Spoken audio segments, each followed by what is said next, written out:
Vladimir Poutine ne rajeunit pas, il a dépassé l'espérance de vie d'un Russe de sa génération. Alors, il risque de vivre certes longtemps parce que il a l'air d'avoir des activités physiques et des projets avec le président chinois de vie éternelle. Voilà.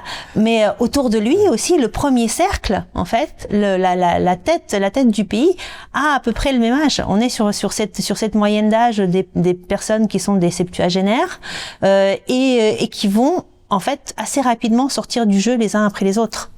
Et je dirais, cette petite tectonique des plaques qui aura l'air de pas grand-chose peut en réalité provoquer des séismes importants dans la classe politique russe, notamment parce que il y a précisément des acteurs plus jeunes qui auront envie de remplir le vide, de se mettre au sommet du pouvoir. Les équilibres vont changer et parfois, en fait, c'est pas tant l'émergence d'un opposant qui fait quelque chose, c'est plutôt l'émergence d'un fidèle, mais qui veut être vizir à la place du vizir, le vizir étant en fin de parcours.